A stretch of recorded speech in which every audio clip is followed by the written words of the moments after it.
Assalamualaikum warahmatullahi wabarakatuh. Saya Aziza Febrianti dari kelas 252E, Bimbingan dan Penyuluhan Islam, Fakultas Dakwah dan Komunikasi.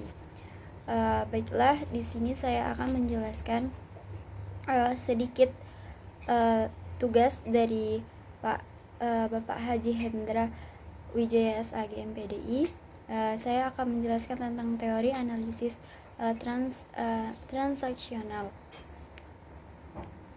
Baiklah, saya akan memulai menjelaskan dengan sejarah analisis transaksional. Teori analisis transaksional dikembangkan oleh Eric Berner pada tahun 1910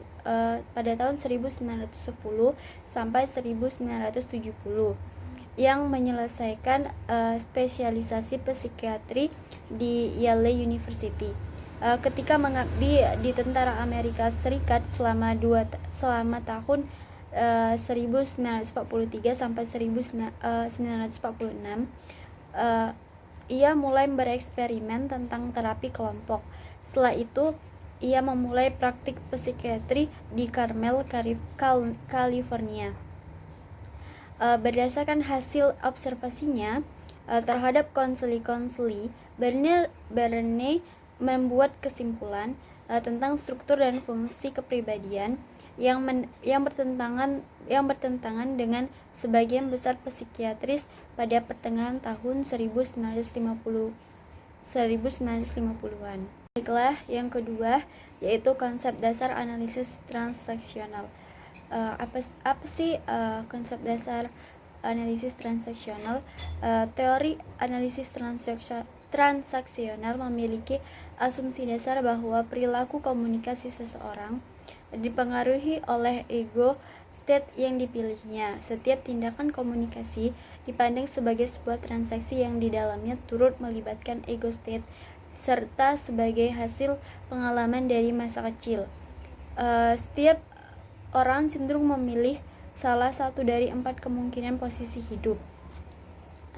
Teori ini memfokuskan pada pengambilan keputusan di awal yang dilakukan oleh klien dan menekankan pada kapasitas konseli untuk membuat keputusan baru, menekankan pada aspek kognitif, rasional, dan tingkah laku dari kepribadian, dan berorientasi pada meningkatnya kesadaran hingga konseli dapat membuat keputusan baru dan mengganti arah hidupnya. Unsur-unsur terapi atau di sini ada 3, yaitu tujuan, munculnya gangguan, tujuan, dan peran terapis. Yang pertama, saya akan menjelaskan tentang munculnya gangguan. Meskipun percaya bahwa manusia memiliki kesanggupan untuk memilih, Berner merasa bahwa hanya sedikit orang yang sampai pada kesadaran akan perlunya menjadi otonom.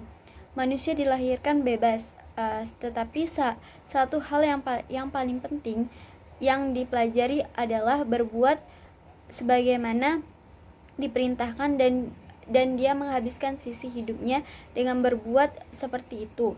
Jadi, penghambaan diri yang pertama dijalani oleh penghambaan pada orang tua. Dia menuruti perintah-perintah orang tua untuk selamanya, hanya dalam beberapa keadaan saja memperoleh hak untuk memilih cara-cara sendiri dan menghibur diri dengan suatu ilusi tentang otonomi. Kedua yaitu tujuan terapi.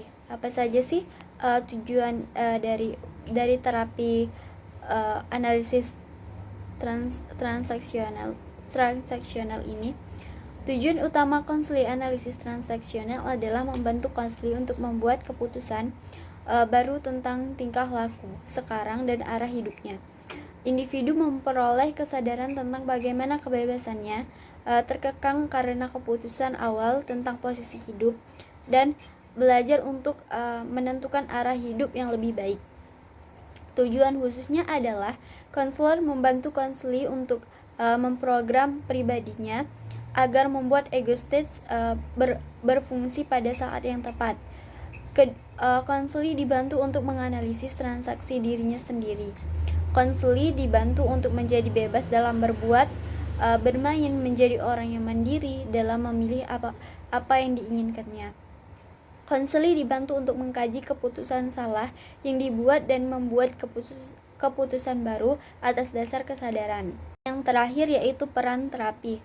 Menurut Harris, pada tahun 1967, peran konselor adalah sebagai guru, pelatih, dan penyelamat dengan cara terlibat secara penuh dengan konseli. Page 239 dalam Korey tahun 1986, page 159. Konselor juga membantu konseli menemukan kondisi-kondisi yang tidak menguntungkan di masa lalu dan mengembangkan strategi untuk mengatasinya. Korey 1986, page 159. Konselor membantu konseli menemukan kekuatan internalnya untuk berubah dengan membuat keputusan yang sesuai sekarang. Golding dan Golding 1978 dalam Korey 1986, page 159. Dan yang terakhir yaitu apa sih teknik-teknik analisis transaksional. Teknik transaksional itu ada 5, yaitu metode didaktik atau didactic methods, karena analisis transaksional menekankan pada domain kognitif. Prosedur mengajar dan belajar merupakan dasar dari teori ini.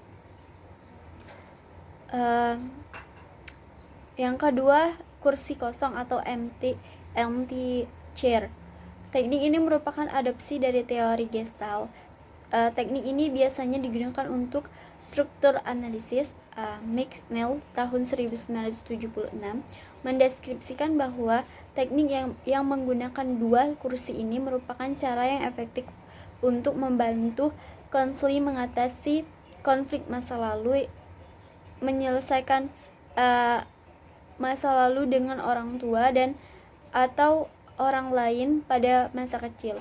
Tujuan teknik ini adalah untuk menyelesaikan unfinished business masa lalu. Korey 1986, page 164. Yang ketiga yaitu bermain peran atau role playing. Bermain peran atau role play biasanya digunakan dalam konseling kelompok di mana melibatkan orang lain. Anggota kelompok lain dapat berperan sebagai agent yang bermasalah dengan konseli. Dalam kegiatan ini, konseli berlatih dengan anggota kelompok untuk bertingkah laku sesuai dengan apa yang akan diuji coba di dunia nyata. Yang keempat, penokohan keluarga atau family modeling. Family modeling adalah teori untuk melakukan struktur analisis yang pada umumnya berguna untuk menghadapi constant parents atau constant adult atau constant child. Dan yang kelima yaitu analisis ritual dan waktu luang atau analysis of rituals and pastime. Analisis transaksi tersebut termasuk di dalamnya adalah identifikasi ritual dan mengisi waktu luang atau pastime yang digunakan dalam structuring of time. Baiklah, mungkin itu saja yang bisa saya jelaskan.